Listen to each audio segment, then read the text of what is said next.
This is your Enhancement Talent Extra review for WWE SmackDown Live, July 9th, 2019.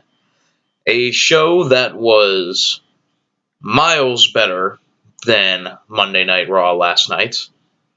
Granted, it would not take much to accomplish that, but compared to the show that I watched yesterday, SmackDown was a breath of fresh air. And I would say the best SmackDown show that I've watched in a couple months. So it is nice that we have SmackDown getting on a better pace. It wasn't a perfect show, and it still does feel like the Shane McMahon show in a lot of ways, just like Monday Night Raw. But this show at least had enough other good stuff to get into, to sink your teeth into, that was more than you could say about Monday Night Raw, which was an absolute bore. You can check out my review from yesterday's Raw if you would like to hear me talk about that absolute bore of a show and a completely bizarre and illogical ending of Cedric Alexander teaming with Roman Reigns dressed as a janitor in a Sin Cara mask. But for now, we're going to review this SmackDown segment by segment, starting with the opening of the show, which opened with an interview from earlier in the day with Dolph Ziggler arriving to the building. As he's being interviewed, Kevin Owens pulls in a car, beeping his horn, interrupting Dolph's interview. Dolph gets annoyed. Owens comes out, punches him in the face. They have a pull-apart brawl, and Shane McMahon comes out and tells Owens to leave the arena. Shane has an interview afterward where he's asked about Owens versus Ziggler, supposed to be the main event tonight, and he says that he's working on finding a new main event. Then we go to In the Arena, and they're opening the show. They're showing the later matches on the screen, and the commentary is doing the whole opening to the show and introducing everything. And out of nowhere, Owens interrupts on a microphone. He doesn't come out to his entrance music or anything. He just comes in through the crowd with a microphone, and he has a great, fiery babyface promo. He rants at Shane McMahon, and he mentions how months ago the McMahons came out and said that they would listen to the fans, and we are the authority, and all that. And all that's happened since then is that Shane has gotten more power and more TV time than ever, and he looks straight in the camera and says, "Nobody watching wanted that," which is true.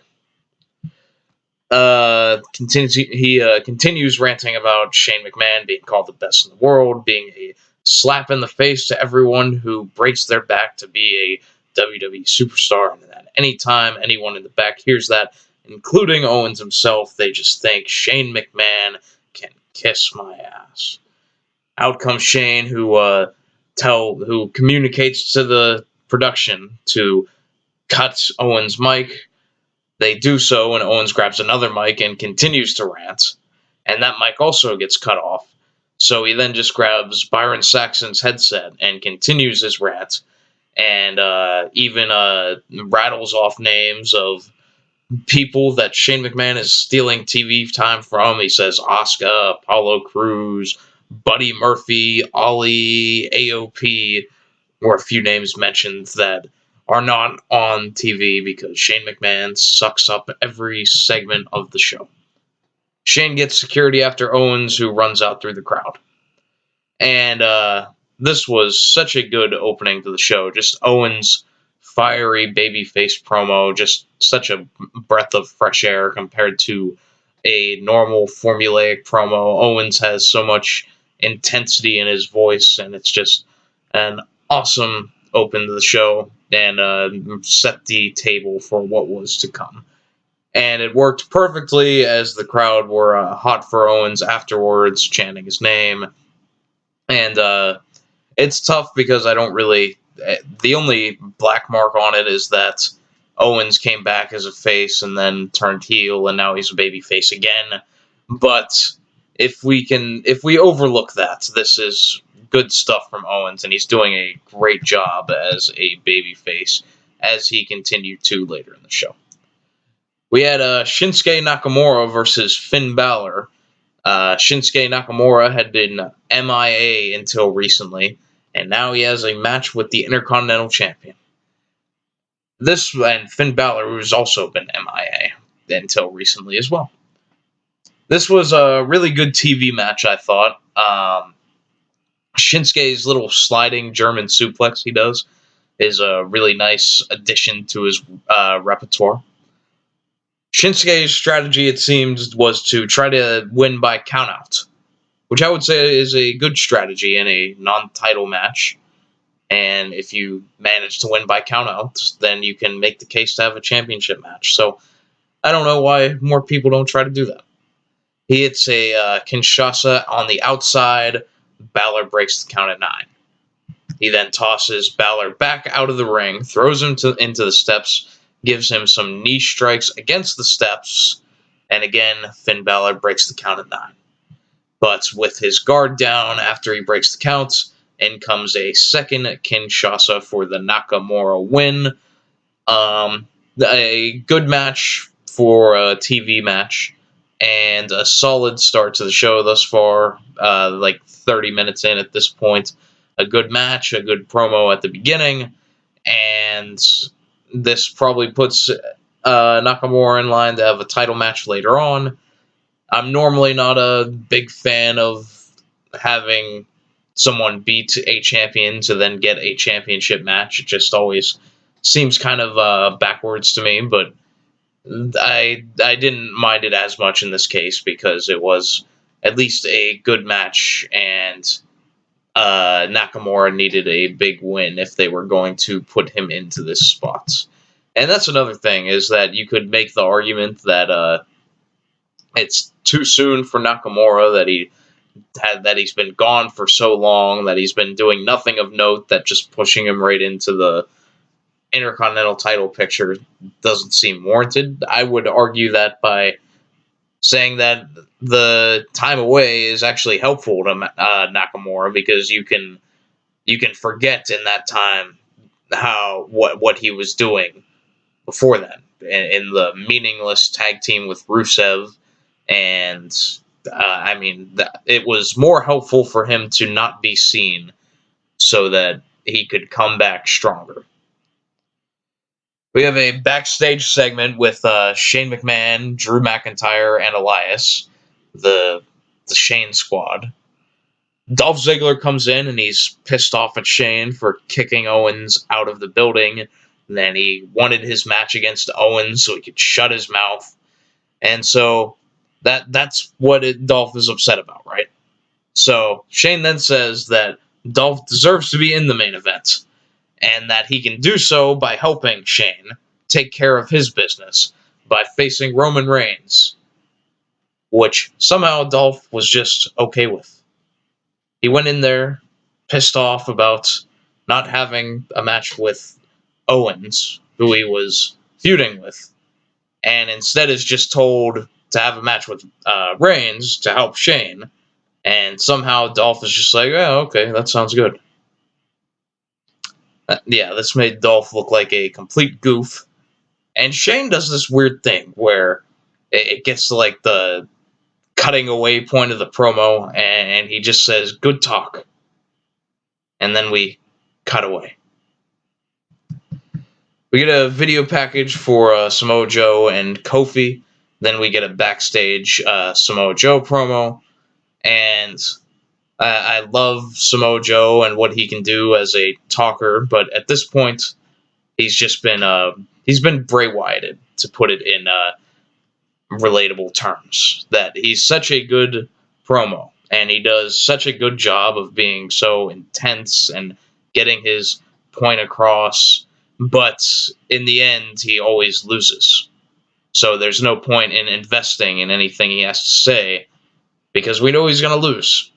And that is the Bray Wyatt syndrome. And this was a good promo, but at this point, it's more white noise. We had a Bayley and Nikki Cross contract signing, which felt completely unnecessary, given that we already had the whole thing to set up the match yesterday. But nonetheless, they did a contract signing. It was more of the same stuff of Bayley trying to convince Nikki that she is being used. And Bayley says, what will happen when Alexa loses and she blames you? And this is the contract signing for the handicap match, Nikki and Alexa against Bayley for the SmackDown title. To which Nikki then says that Alexa has promised her that when they win, they will be the first ever SmackDown co-women's champions.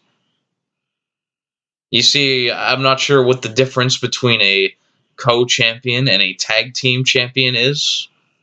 Maybe someone can help me with that, but if that was what they really wanted, you would think they would want to go after the tag team titles and not the women's title. But I guess the story is that Alexa is just telling Nikki that to get her to help her accomplish such things. Nikki tells Bayley to stay out for her match with Carmella coming up next. And there was not much to the match. Carmella comes out. They do probably less than a 5-minute match.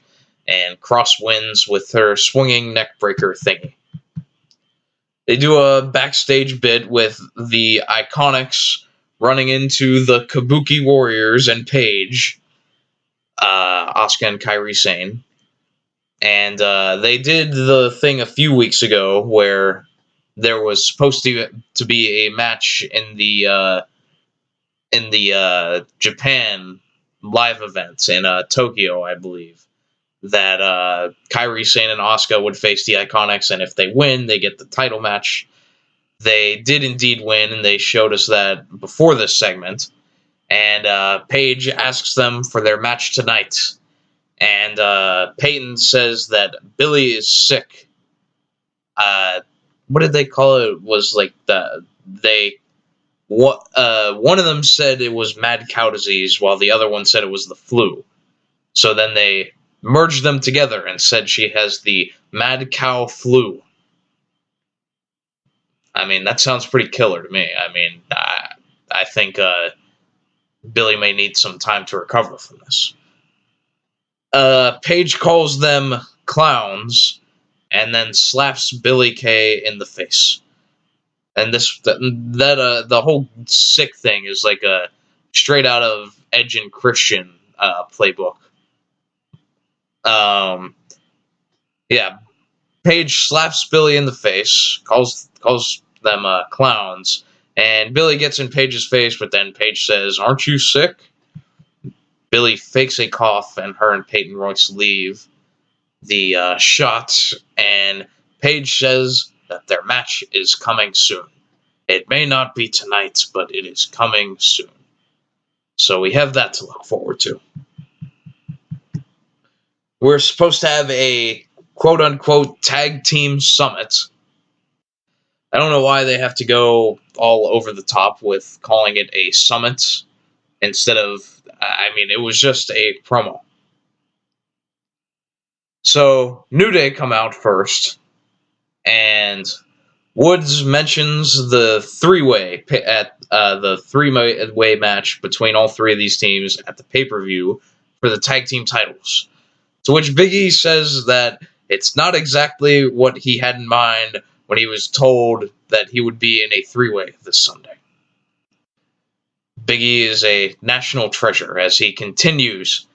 He says that, actually, this Sunday will be the first time that all three members of the New Day will be able to touch our championship tips together.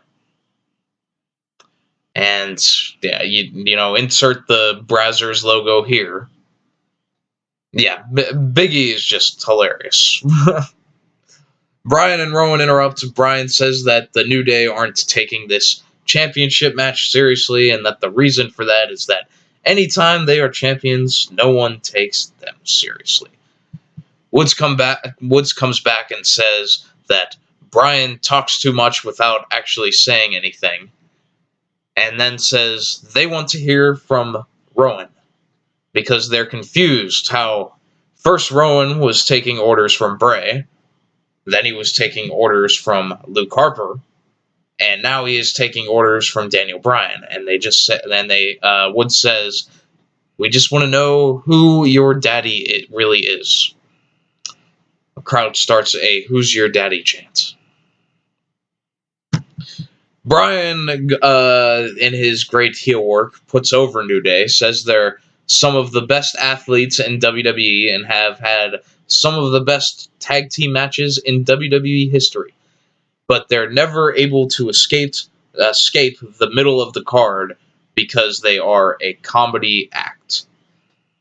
And this is the kind of heel work I always love from Bryan, because I've talked about it before on the podcast several times, is that the great ones that build to a match that people want to see, they don't just tear their opponent down and say this guy sucks and he's the absolute worst, because then if they beat them, then who did they really beat? Because they said that they sucked. And if they lose to them, then they are even worse off because they lost to someone that they just said absolutely sucks and they're terrible and all that.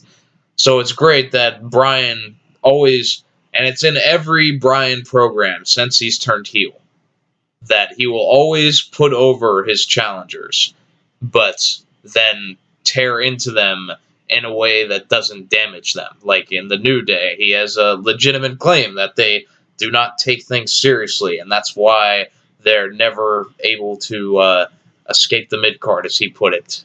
And that's a good way to build a program. Bryan says the only thing worse than the New Day winning the tag team titles would be if Heavy Machinery wins. So I guess in Bryan's world, New Day are at least better than Otis and Tucker. Heavy Machinery come out. The most notable thing that happened in their promo was Otis did a mock of the whole Biggie thing, the Biggie and Woods thing, where they do the WWE World Tag and they do the hip gyration and all that. Otis did a mock of that. It was hilarious. And this leads to a triple threat match. A triple threat match on the go home to a triple threat match on the pay-per-view. This one a singles triple threat match with Otis versus Bryan versus Woods. Bryan's heel work shines through right away in this match. As soon as the bell rings, he exits the ring, and the crowd chant Bryan sucks and are hot at him. He gets his heat just by simply exiting the ring. I can't give Bryan enough credit for being, in my opinion, the best heel in wrestling today. And it shows in things like that, where all he has to do is leave the ring, and that gets that much of a reaction. And I also feel that way because the gravity of the difficulty that Bryan had turning heel, when at the time he turned heel, he was one of the most beloved characters in WWE history, really, going back to WrestleMania 30, and then last year when he was able to finally get cleared, coming back from his concussions and being out of the ring for 3 years, and he was able to take all of that and somehow become one of the most hated people in WWE today. And it's not a thing where, like, it's so hard to be a heel in wrestling today because there is no kayfabe, and it's hard to get a crowd of quote-unquote smart fans to be against you in the way that Bryan does. So I think he deserves a ton of credit for being able to do that. Bryan and Woods try to suplex Otis. They work together, but instead Otis lifts them both up and does a double delayed suplex, which I'm not sure I've seen someone be able to lift two people in both arms for a delayed suplex and hold them there for a good few seconds. So that was impressive. Rowan interferes, taking out people from the apron, and of course there's no disqualifications in a triple threat match. So then Big E and Tucker come in and they take out Rowan, pushing him over the announce table. And then they start to get in each other's face, but the ref comes in and he throws them all out from ringside. He bans them. I'm not sure how you can ban someone from ringside in a match that has no disqualifications. I'm not sure what exactly is forcing them to leave the ringside area. You can't disqualify them. So that's a bit of a loophole, but nonetheless, Otis ends up winning with a pop-up power slam on Woods. A good enough match, and I thought Otis was the right person to win this because really, if you think about it, like Heavy Machinery are the newest of this bunch, and they're the ones that don't have enough big wins racked up that, they need momentum going into the pay-per-view match so you can buy them as a legitimate team to win. So I thought that was the right move to have Otis win to help build more credibility for Heavy Machinery. And we'll see how that goes in the triple threat match. Not sure who. I want Daniel Bryan and Rowan to just continue, but I don't know. Maybe they will put the belts on Heavy Machinery, but we'll see. There's a backstage catering segment with Ember Moon and Sonya Deville, or Ember Moon and Mandy Rose and Sonya Deville. As this feud continues, even after Ember beats Rose, and they end up challenging Moon to find a tag team partner next week, if she can find one, to have a match against the two of them. There's another one of these Mustafa Ali vignettes. They're very well done, and Mustafa Ali is doing a good job with what he's given here. Hopefully they don't drag them on too long, because it just seems like they're doing it because they don't have anything for Ali right now, but they're well produced, and Ali is good in those segments. And after that, Alistair Black is supposed to have his Extreme Rules opponent revealed. The man who dared to knock on the door of Alistair Black, as he was begging someone to pick a fight with him.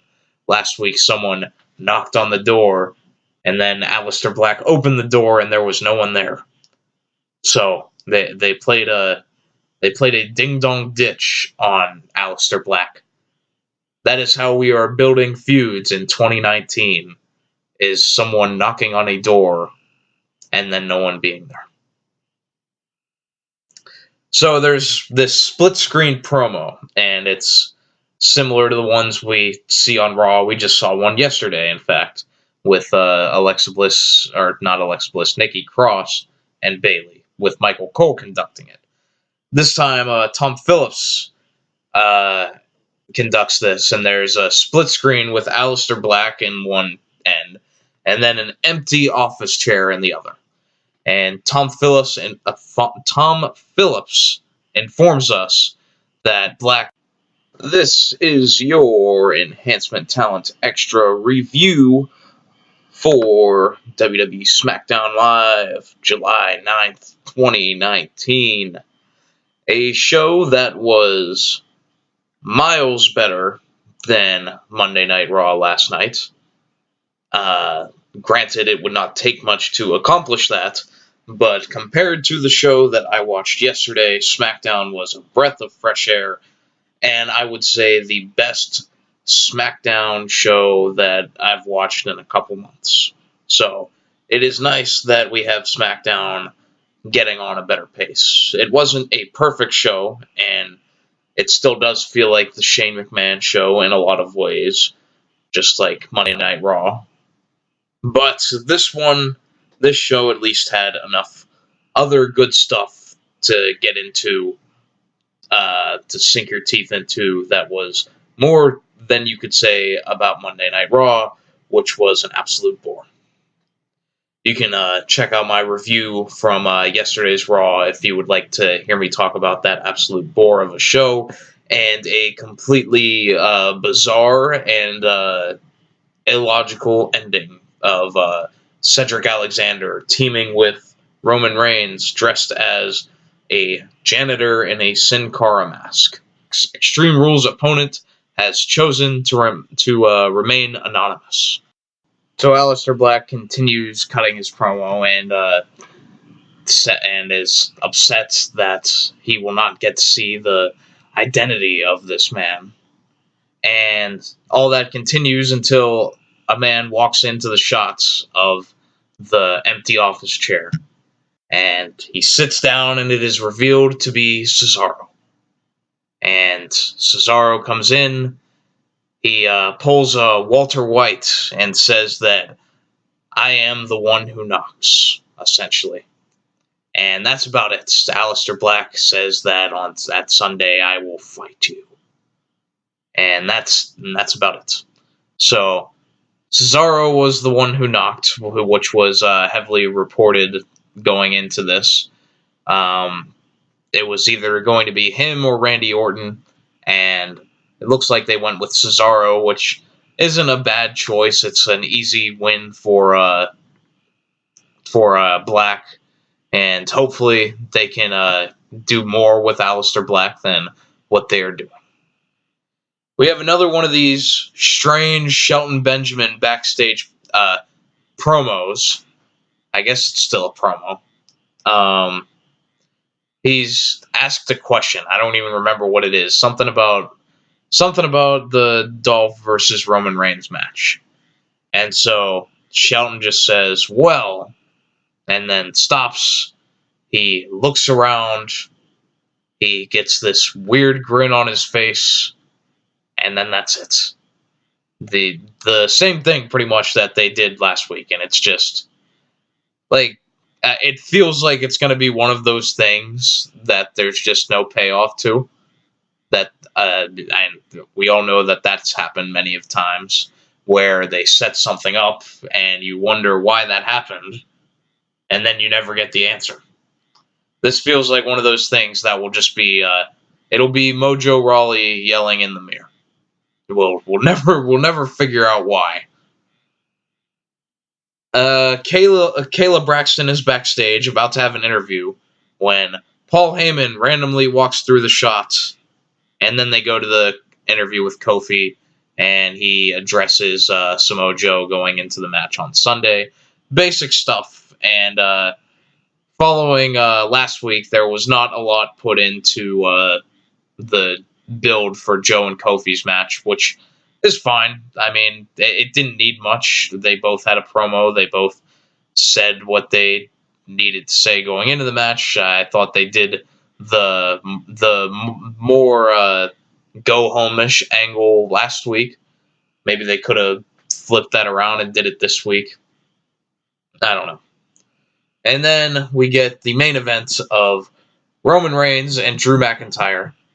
Of course, Shane comes out with his goons before the match starts, Drew McIntyre and Elias. And to make matters worse, Shane McMahon joined commentary for this match. And when I say that this made this unbearable to listen to, you would have been so much better watching this match on mute. Shane was Enzo Amore levels of annoying. Drew and Elias, of course, interfere throughout this match. They pulled Dolph out of the ring at points. They pushed Roman into the post when the ref wasn't looking. And eventually, Roman just does a Superman dive out of the ring to both of them to take them out. Shane leaves commentary to get into the ring to distract Roman so Ziggler can take advantage taking out Roman. And then out of nowhere, Kevin Owens runs through the crowd, hits a stunner on Shane, and Roman and Dolph get back in the ring. Roman hits a spear for the win. It was very clear that they were pressed for time here because the graphic at the bottom came in while Reigns was still covering Ziggler. So it was clear that they needed to get out of there. And that was this SmackDown show. Nice. In essence, it was a really cool thing at the end with Owens coming in and doing the stunner to Shane and getting back at him from what they set up at the beginning of the show. So that was a nice ongoing thread throughout the show. But the problem with it is that the match on the Sunday pay-per-view, which this was the go-home show for, is not Kevin Owens versus Shane McMahon. It's Shane McMahon and Drew McIntyre against Roman and Drew. Or not, Roman and Undertaker.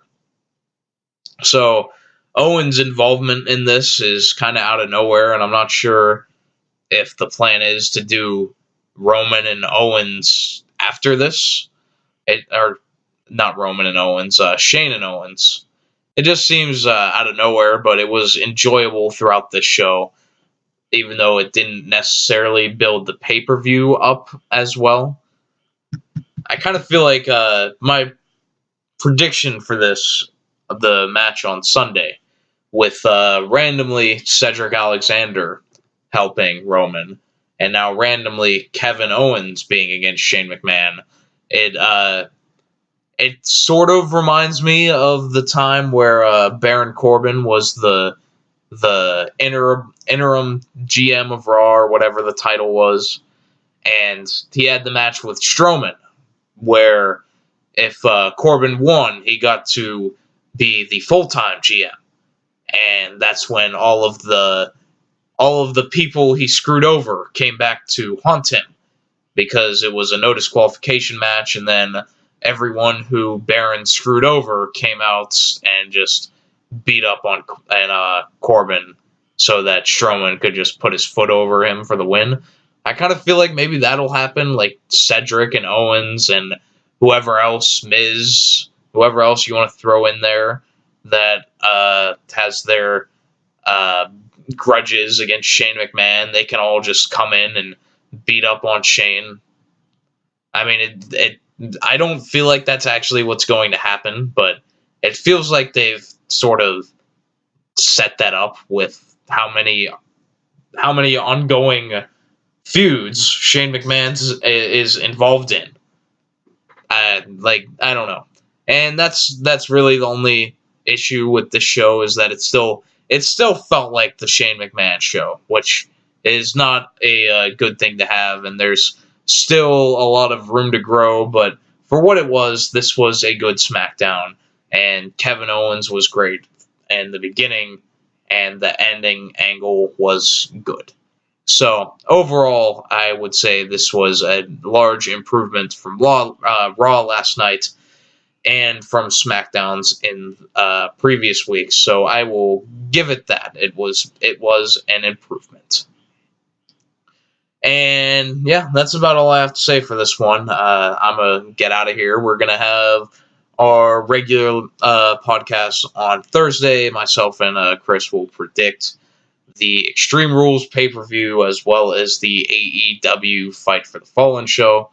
And we'll try to get extras up for those shows as soon as we possibly can throughout the weekend and on Monday. But until then, thank you guys for watching.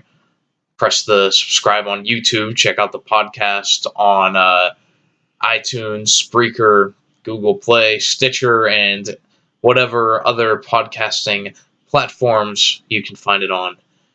Thanks.